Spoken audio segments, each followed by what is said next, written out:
دیکھیے کہ جب سے نام اس طرح پکارا جانے لگا کہ جس میں کوئی عزت آبرو، یعنی کہ نام مثلاً اگر شوہر کا نام زید ہے تو اس کو زید اس طرح کہہ کے بلایا جائے جیسے بیٹے کا نام زید ہو تو اس کو بلایا جا رہا ہے، اسی ہی ٹون میں، اسی ہی انداز میں، اسی ہی سٹائل میں.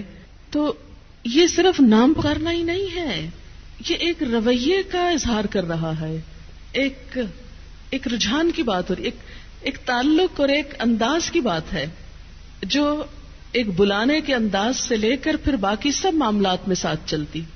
تو اسی لیے ہماری نانیاں اور دادیاں جب کہتی تھی مننے کے ابا اور منی کے ابا اور اس کے، تو اگرچہ ہمیں بہت آکورڈ لگتا ہے وہ سب کچھ. پھر ایک جنریشن تو مننے کے ابا کہتی تھی، اگلی کہتی صاحب کا ساتھ نام لگاتی تھی، شوہر کے نام کے ساتھ صاحب. اب اگلی جنریشن نے صاحب بھی اڑا دیا، اور معلوم نہیں آئندہ کیا ہونے والا ہے. ہو سکتا ہے نک نیم سے پکارا جانے لگے، اور شاید پکارا بھی جاتا ہو. ٹھیک ہے، اگر آپس میں فرینکنیس ہے تو کوئی حرج نہیں نام لینے میں. آپ کو پتا ہے کہ حضرت عائشہ جب حضور سے ناراض ہوتی تھی تو کیا کہتی تھی، کیسے پکارتی تھی ان کو؟ صحیح حدیث کے الفاظ مجھے یاد نہیں. آپ صلی اللہ علیہ وسلم نے ایک دفعہ فرمایا کہ عائشہ جب تم مجھ سے ناراض ہوتی تو مجھے پتا چل جاتا ہے، کیونکہ تم کہتی ہو ابراہیم کے رب کی قسم. یہ کہنے کی بجائے کہ محمد کے رب کی قسم کہتے ابراہیم کے رب کی قسم، یعنی پھر تم میرا نام لینے کی بجائے حضرت ابراہیم کا نام لے. تو یہ ہے کہ نام لینے میں حرج نہیں، کوئی حرج نہیں اگر نام سے پکارا جا رہا ہے، لیکن تو اور تم نہ کہیں. عام لوگوں کے ساتھ بھی بات کرتے ہوئے ہمارے اندر ڈیسنسی ختم ہوتی جا رہی ہے. آپ دیکھیں کہ اگر آپ اپنی کسی دوست کو بھی تو کہیں تو کہتے ہیں بہت فرینکنیس کی علامت ہے، لیکن مجھے تو کبھی ایسی فرینکنیس اچھی نہیں لگی کہ جس میں انسان بدتمیزی پہ اتر آئے اور تو اور تم کہنے لگے.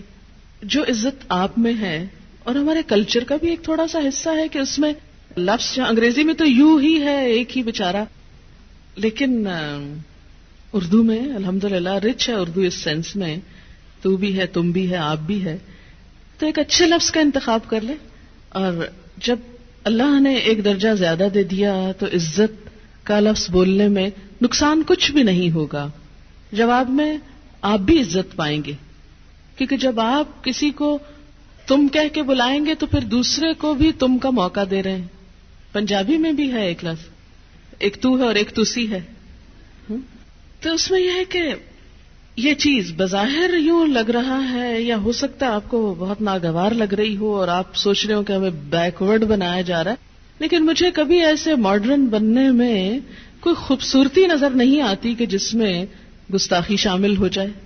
گستاخ ہونا ہی کیا ماڈرن ہونا ہے؟ کیا بدتمیزی کرنا ہی کانفیڈنس کا نام ہے؟